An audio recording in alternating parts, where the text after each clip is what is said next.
Welcome back students. Today we are going to learn the remaining part of our lesson. The name of our lesson is His First Flight. Yesterday we learned about some part of this story. This story is related to a seagull. Seagull is a kind of a seabird. This is a very little seabird and his parents wants to teach him how to fly in the sky. But there was a fear set in the mind of the seabird. So he was afraid to fly in the sky. His parents tried to teach him and sometimes they scolded him, but he did not listen to them. So what happened next? We are going to learn in this part. बघा विद्यार्थ्यांनो, मागच्या लेक्चरमध्ये आपण एक नवीन lesson सुरू केलेलं आहे. आपल्या लेसनचं नाव काय आहे? His first flight. त्याचं पहिलं उड्डाण. या लेसन मध्ये एक स्टोरी आहे आणि ही स्टोरी कोणाची आहे तर एका समुद्र पक्ष्याची ही स्टोरी आहे. आता समुद्र पक्षी आहे पण तो छोटासा नवजात असा समुद्र पक्षी आहे. आता हा नवजात समुद्र पक्षाला त्याचे आई वडील काय करत आहे, हवेत कसं उडायचं याचं प्रशिक्षण देत आहेत. परंतु आई वडिलांच्या प्रयत्नांना हा मुलगा कुठल्याही प्रकारे प्रतिसाद देत नाही. आई वडील त्याला रागवतात, समजावून सांगतात आणि एका दिवशी तर ते काय करत आहेत, एके दिवशी ते त्याला उपाशी ठेवत आहेत. मग आता काय होत आहे हे फ्लॅशबॅक मेथड मध्ये आपल्याला थोडक्यात सांगितलेलं आहे. आता नेक्स्ट पार्ट मध्ये काय होणार आहे ते आज आपल्याला शिकायचं आहे. तर विद्यार्थ्यांनो, सगळ्यांनी पटकन पुस्तक काढायचे आहेत आणि नीट लक्ष द्यायचं आहे.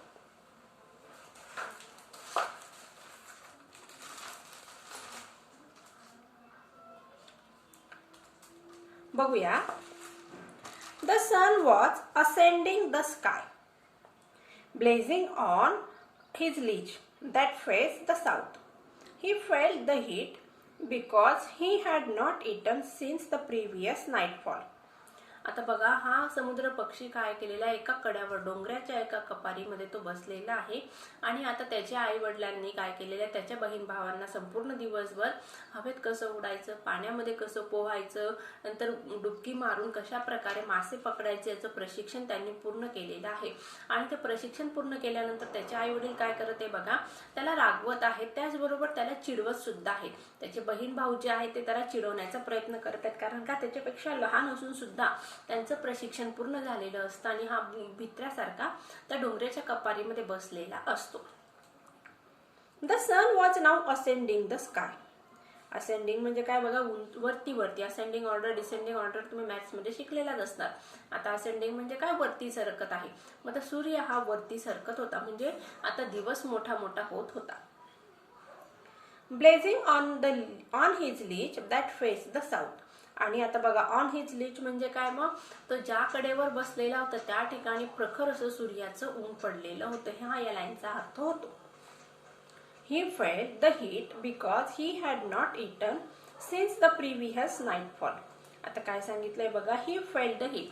आता त्या उन्हाचा याला खूप त्रास होत होता. याला म्हणजे कोणाला, यंग सीगलला, की जो आपल्या आई वडिलांपासून वेगळा झालेला होता, त्याचे बहीण भावांपासून तो बाजूला राहत होता. कारण का, ते सगळेजण आई वडील आपल्या मुलांना प्रशिक्षण देत होते, परंतु हा यंग सीगल त्याच्या मनात जी भीती बसलेली होती आणि भीतीमुळे तो कोणालाही कुठल्याही प्रकारचा प्रतिसाद देत नव्हता.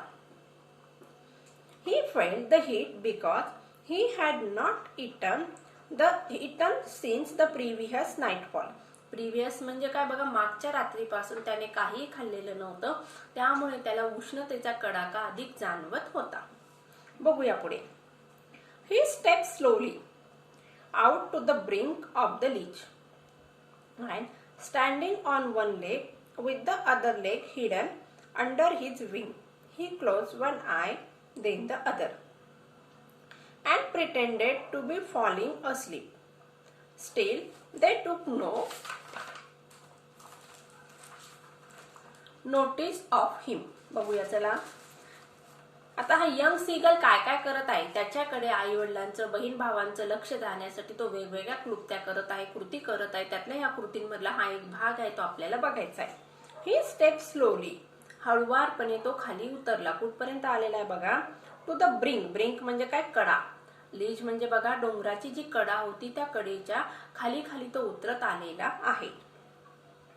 स्टँडिंग ऑन वन लेग, आणि एका पायावर उभा आहे. with the other leg hidden under his wing. एका पायावर उभा आहे आणि दुसरा पाय काय केलाय त्याने लपवून ठेवलेला आहे. कुठं लपवलेला आहे? त्याच्या पंखांच्या खाली. या यंग सी बर्डने काय केलेलं आहे? एका पायावर उभं राहिलेला आहे आणि दुसरा पाय त्याने त्याच्या पंखांच्या खाली झाकून घेतलेला आहे. and other leg hidden under his wing. He closed one eye. आणि काय केलं बघा त्याने? आपला एक डोळा बंद करून घेतला. He closed one eye. कुठला टेन्स आहे? Simple past tense. Question tag काय होणार याचा? Didn't he. आणि याचं चेंज द व्हॉइस कसं होणार बघा? He closed one eye then the other. One eye was closed then the other by him. लिहा उत्तर. One eye was closed then the other by him and pretended to be falling asleep. आणि काय दाखवत होता तो बघा? की मी asleep म्हणजे काय? झोपी गेलेलो आहे असं तो दाखवण्याचा प्रयत्न करत होता. कोणाला दाखवत होता तो? त्याच्या मम्मी पप्पाला किंवा यंग सीगलचे जे पॅरेंट्स आहे त्या पॅरेंट्सला आणि त्याच्या सिबलिंग्सला तो दाखवण्याचा प्रयत्न करत होता. स्टील दे टूक नो नोटीस ऑफ हिम. पण त्यांच्या पॅरेंट्सने पण आणि यंग सिबलिंग्सने पण या सीगलकडे कुठल्याही प्रकारे लक्ष दिलं नाही. टेक नोटीस ऑफ म्हणजे काय? ज्याकडे लक्ष देणे. It is a phrase. बघा विद्यार्थ्यांनो, ही काय? टू टेक नोटीस ऑफ ही एक फ्रेज आहे. तुम्हाला परीक्षेला विचारलं जाऊ शकतं use this phrase in your own sentence. मग काय लिहिणार तुम्ही? I take notice of the notice board which was present on the notice board. Okay. He saw his two brothers and sisters. आता या ठिकाणी बघा त्याने काय केलेला? He saw his two brothers and his sister. त्याने त्याचे दोन भाऊ आणि एक बहिणीला बघितलेलं आहे. आता याचं बघा चेंज द व्हॉइस कसं होणार? He saw his two brothers and sisters. आता या ठिकाणी ब्रदर्स अँड सिस्टर म्हणजे प्लुरल फॉर्म मध्ये आहे. वाक्य सिंपल पास्ट टेन्स मध्ये आहे. मग चेंज द व्हॉइस कसं होणार? Two brothers and sisters lying on the plateau dozing with their heads were seen by him. थोडक्यात आपल्याला काय करायचं? छोटंसं वाक्य घेऊया आपण. He saw his two brothers and sisters. इथपर्यंत घेऊया मग. His two brothers and sisters were seen by him. लिहिलं सगळ्यांनी? His two brothers and sisters were seen by him. बघूया. He saw his two brothers and sisters lying on the plateau. आता या ठिकाणी ते कुठं बसलेले होते बघा? lying on the plateau dozing with their heads sunk. त्याचे बहीण भाऊ जी होते ते प्लॅट्यू म्हणजे काय? डोंगरावर बसलेले होते आणि त्या ठिकाणी काय करत होते बघा? डोझिंग म्हणजे काय? डुलकी घेत होते. with their heads sunk. आता संक म्हणजे काय? It is the past tense of the sink. आता या ठिकाणी त्याचा अर्थ काय घ्यायचा आपल्याला? टू फॉल म्हणजे त्याचे जे बहीण भाऊ होते ते त्या ठिकाणी आराम करत होते. खाली मान घालून ते काय करत होते? आराम करत होते. Into their next. मग त्यांनी त्यांचं डोकं कुठं घातलेलं होतं बघा? मानेमध्ये घालून. म्हणजेच त्याचे जे बहीण भाऊ होते त्यांनी त्यांचं डोकं मानेमध्ये घालून ते आराम करत होते. His brother was preening the feathers on his white back. आता त्याचा जो भाऊ होता तो काय करत होता बघा? वॉच प्रेनिंग म्हणजे past continuous tense. Was preening the feathers. Feathers म्हणजे काय? पंख. आता प्रेनिंगचा अर्थ दिलाय बघा या ठिकाणी. Making an effort to clean the feathers with the beak. आता चोचीच्या साह्याने पंख स्वच्छ करण्याचा प्रयत्न करणे याला काय म्हणतात? प्रेनिंग. काय म्हणतात त्याला? प्रेनिंग. मात्र या ठिकाणी यंग सीगलचा जो भाऊ होता तो काय करत होता? शरीराची स्वच्छता करत होता. आता या ठिकाणी त्याची जी चोच होती त्या चोचीच्या मदतीने तो त्याचे पंख स्वच्छ करत होता. Only his mother was looking at him. आणि फक्त त्याची आई म्हणजे या ठिकाणी त्याचे बहीण भाऊ आणि त्याचे जे वडील होते त्यांनी या यंग सीगलकडे पूर्णतः लक्ष दिलेलं नव्हतं. त्यांनी दुर्लक्ष केलेलं होतं. मागच्या 24 तासापासून या सीगलने काही खाल्लेलं नव्हतं आणि तो नाटक करत होता की आपण या ठिकाणी झोपलेला आहोत असं तो दाखवण्याचा प्रयत्न करत होता. पण त्याच्या या संपूर्ण नाटकाकडे कोणीही लक्ष देत नव्हतं. फक्त आई बिचारी त्या ठिकाणी लक्ष देत होती.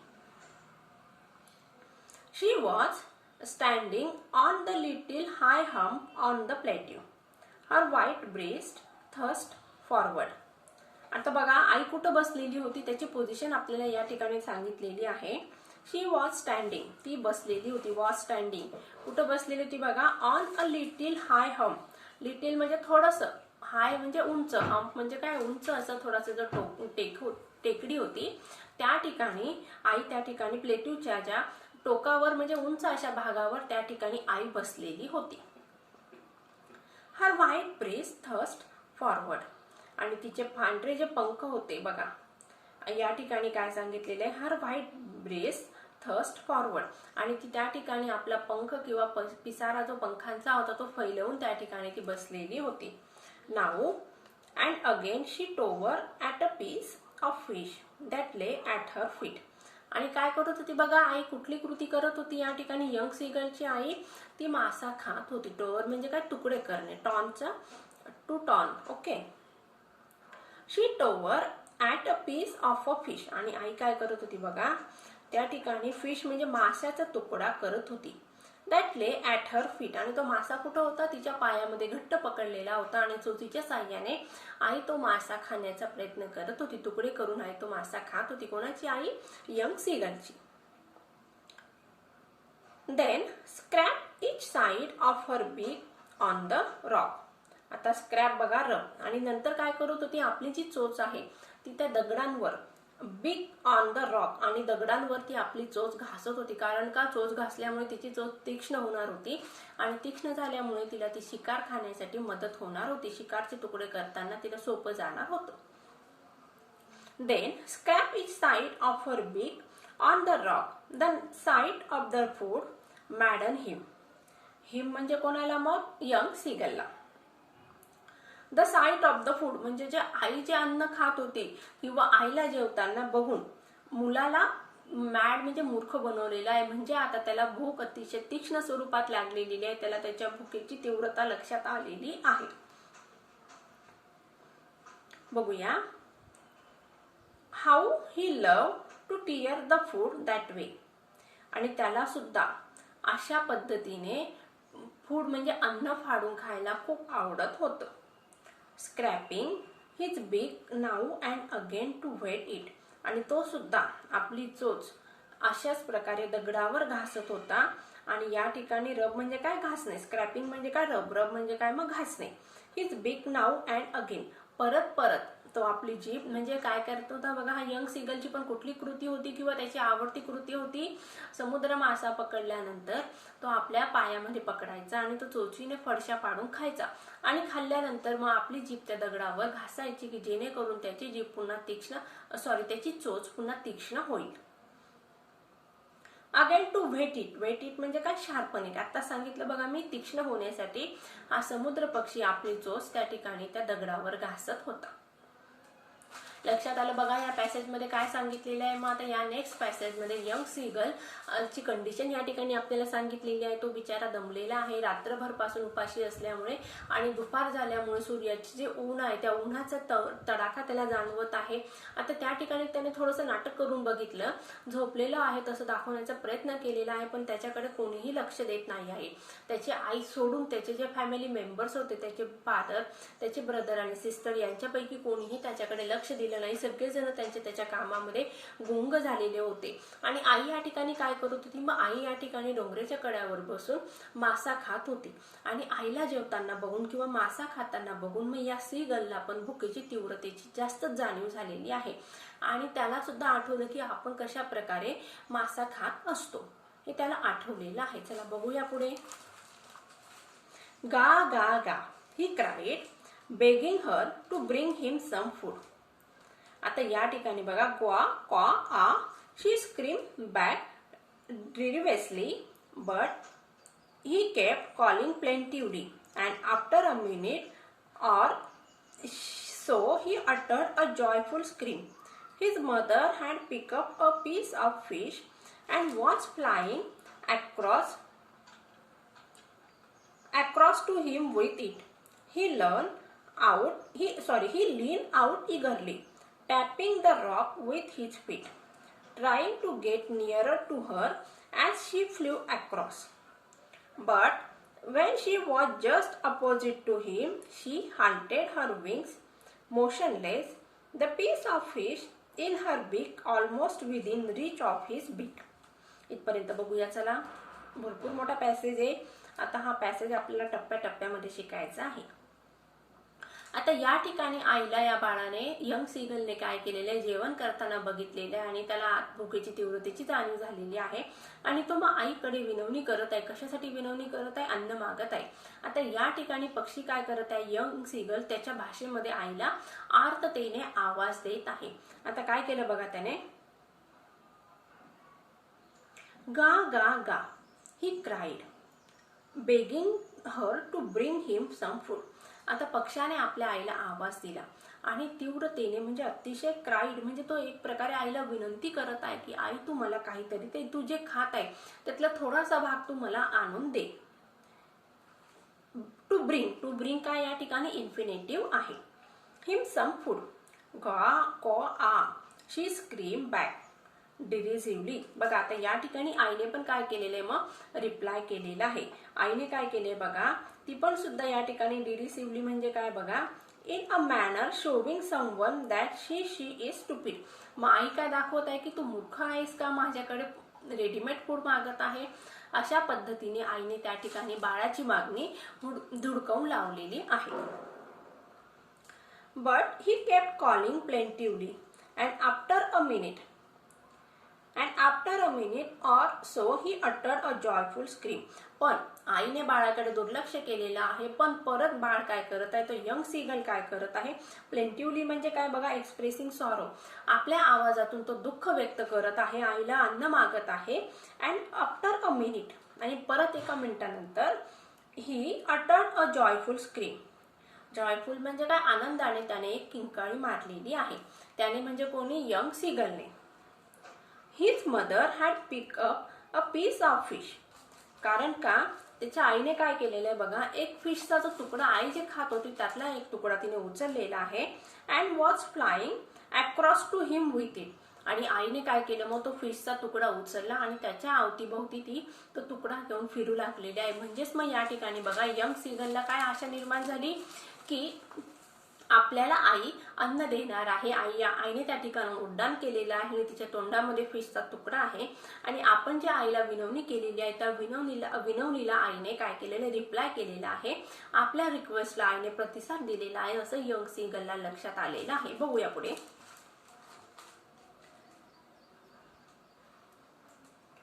Across to him with it, he leaned out eagerly, tapping the rock with his feet, trying to get nearer to her as she flew across.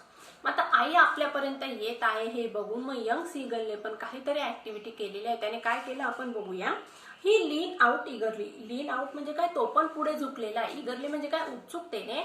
Young seagull पण पुढे सरकलेला आहे. Tapping the rock with his feet. आणि त्याने काय केलं बघा, दगडावर काय केलेले, पाय आपटलेले आहेत.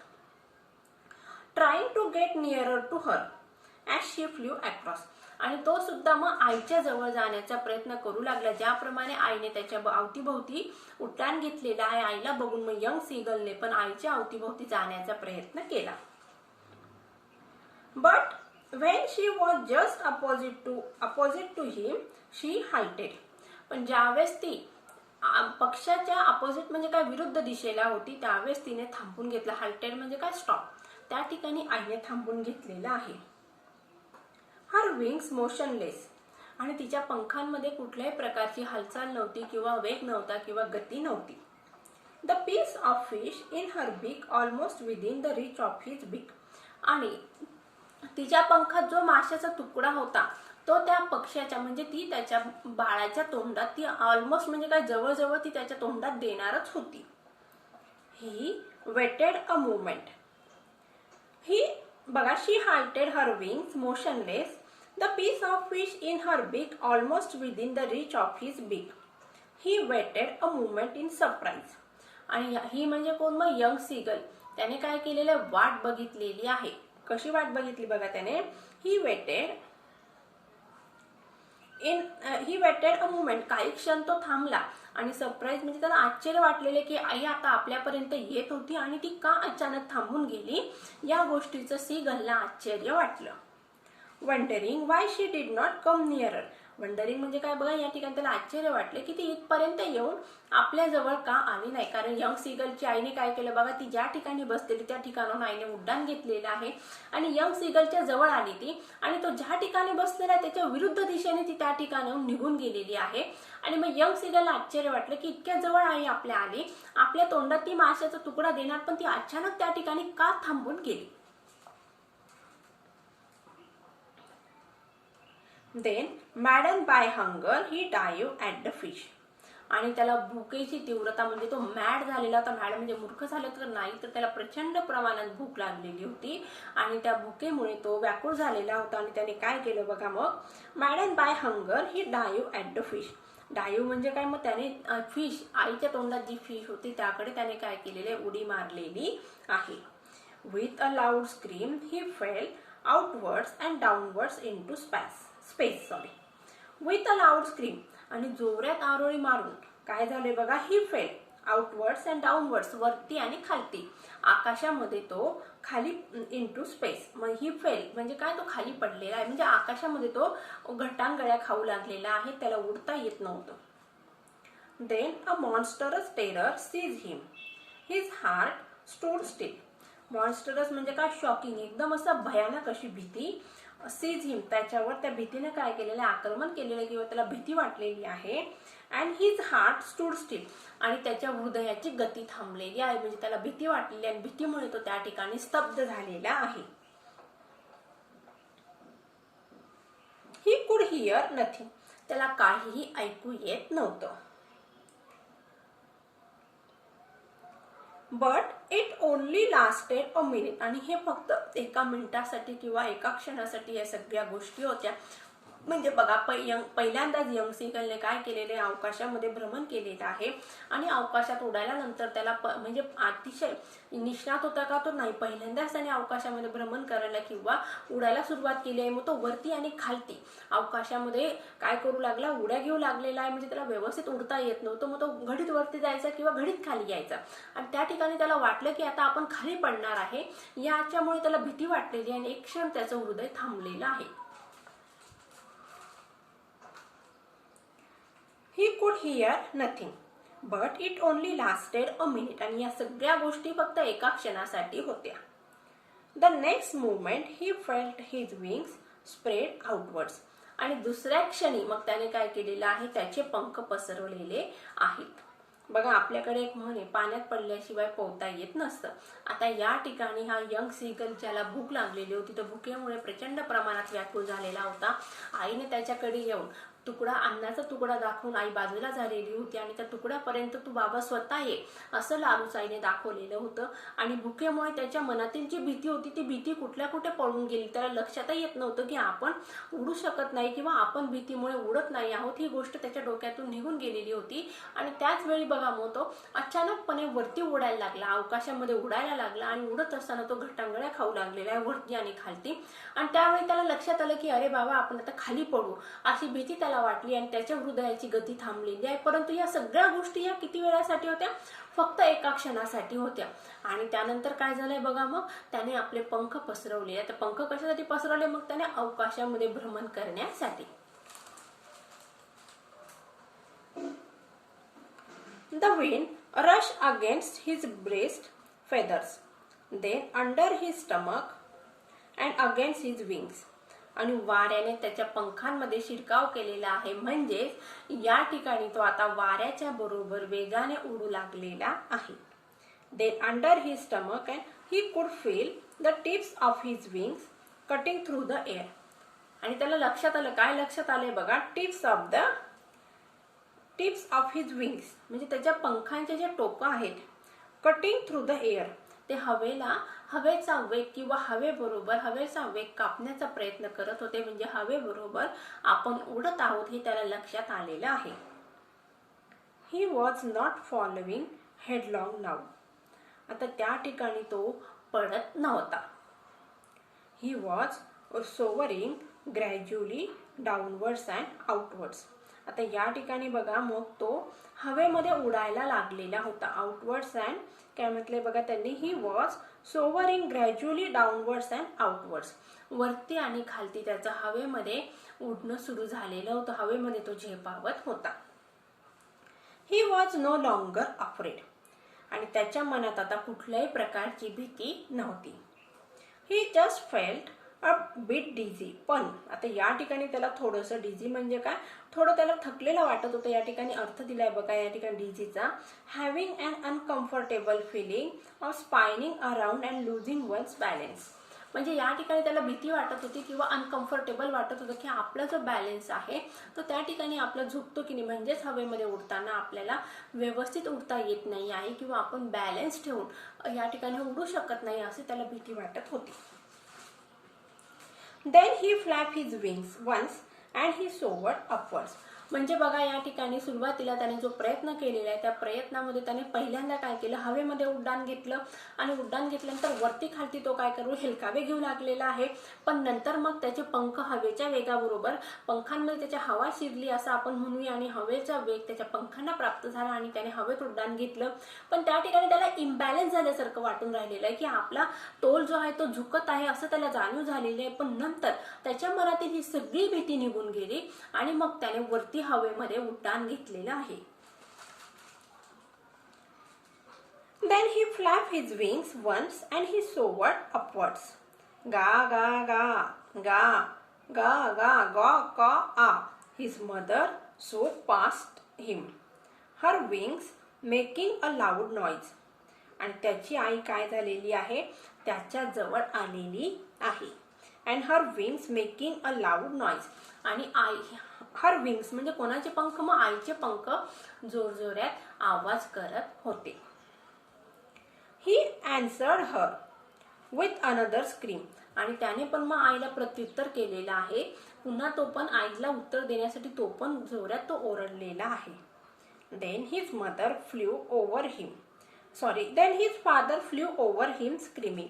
आणि आता आपल्या मुलाचं हवेत उड्डाण बघितल्यानंतर वडिलांना पण आनंद झालेला आहे आणि मग आई आल्यानंतर आईने आपल्या बाळाबरोबर हवेमध्ये उड्डाण घेत आहे. त्याचबरोबर त्या ठिकाणी आई पण आलेली, वडील पण आलेले आहे आणि वडील पण मग आपल्या बाळाच्या बरोबरीने हवेमध्ये उडत आहेत. He saw his two brothers and his sister flying around him. आणि आता आई आली सगळ्यात पहिले, त्यानंतर वडील आले. आई वडील आल्यानंतर मग या यंग सीगलचे जे ब्रदर होते, 2 ब्रदर आणि एक सिस्टर होती, ते सगळेजण मग त्याला सपोर्ट करण्यासाठी किंवा त्याच्याबरोबर हवेमध्ये उड्डाण घेत आहेत. Curveting and banking and soaring and diving. म्हणजे आता सगळेच जणांनी काय केलेलं आहे, हवेमध्ये उड्डाणाचा आनंद ते सगळेजण घेत आहेत. आलं का लक्षात विद्यार्थ्यांनो? बघा या ठिकाणी आपण बघितलं की मागच्या लेक्चरमध्ये आपण बघितलं होतं यंग सीगलला सगळ्यांनी काय केलं, तो वाईट टाकलेलं होतं. कारण का सगळेजण प्रयत्न करू, त्याचे बहीण भाऊ जे होते त्याच्यापेक्षा लहान होते, त्यांचे पंख छोटे होते. छोटे पंख असून सुद्धा ते पक्षी काय करत होते, हवेमध्ये उड्डाण घेत होते. पण यंग सीगलच्या मनात जी भीती होती त्या भीतीमुळे तो हवेमध्ये उड्डाण घेत नव्हता. आई वडिलांनी रागवून पाहिलं, त्याला भुकेलं ठेवलेलं आहे, पण तरी सुद्धा त्याच्या डोक्यामधून किंवा मनातून भीती ही जात नव्हती. आणि मग सरते शेवटी आई वडिलांनी काय केलेलं आहे, बहीण भावांनी त्याला वाईट टाकलं, त्याच्याकडे कोणीही लक्ष देत नव्हतं आणि त्याला उपाशी ठेवण्यात आलेलं आहे. आणि उपाशी ठेवण्यात आल्यामुळे त्याला प्रचंड प्रमाणात भूक लागलेली आहे. 24 तास त्याने काही खाल्लेलं नव्हतं. आता आईची माया ही शेवटी आईचीच असते. मग या ठिकाणी आईने काय केलं बघा, आपल्या पक्षाच्या जवळ ती आलेली आहे, तिने शेवटचा प्रयत्न केला. आता कुठला प्रयत्न केला, तिने लालूच दाखवलेले. कुठली लालूच दाखवली यंग सीगलला, ती त्याच्याजवळ माशाचा तुकडा घेऊन त्याच्याजवळ उडाली. आणि तो म्हणजे त्याला यंग सीगलला काय वाटलं की आई आपल्या जवळ उडाली म्हणजे आपल्या जवळ येणार आहे. आणि त्या आई जशी जवळ आली तसं त्याने पण काय केलेलं आहे, डोंगराच्या कड्यावरून त्याने पण वरती उडी घेतलेली आहे. तो वरती थोडा झेपावलेला आहे आणि त्याच ठिकाणी आई त्या ठिकाणून निघून गेली. मग आता यंग सीगलला आश्चर्य वाटलं की आई आपल्या जवळ येऊन आपल्याला जे अन्न देणार होती ते तिने का दिले नाही. मग त्यामुळे त्याने काय केलेलं आहे, भूक लागल्यामुळे त्याच्या मनातील भीती ही कुठल्या कुठे पळून गेली आणि तो त्या ठिकाणी उडालेला आहे. आता सगळ्यात पहिले काय झालं बघा, त्याला प्रशिक्षण नसल्यामुळे तो किंवा पहिल्यांदाच तो प्रयत्न करत असल्यामुळे तो हवेमध्ये गटांगळ्या खाऊ लागला, पण नंतर मग त्याच्या पंखांमध्ये बळ आलेलं आहे आणि त्या पंखातील बळांबरोबर त्याने काय केलं बघा, मग वाऱ्याच्या वेगाबरोबर तो हवेत उडू लागला आणि तो हवेत उडू लागल्यानंतरचं दृश्य बघून आई वडिलांना आनंद झालेला आहे. सगळ्यात पहिले मग त्याची आई त्याला सपोर्ट करण्यासाठी त्याच्याबरोबर हवेमध्ये उडू लागली. आईला त्या ठिकाणी बघितलं आणि मग त्याचे वडील जे आहे त्यांनी पण हे आनंदाचं दृश्य बघितलं आणि ते पण त्याला सपोर्ट करण्यासाठी त्या ठिकाणी आले. आणि त्यानंतर मग यंग सीगलचे जे 2 ब्रदर होते आणि एक सिस्टर होती, असे सगळेजण सहकुटुंब सहपरिवार या ठिकाणी हवेमध्ये उडण्याचा आनंद घेत आहे.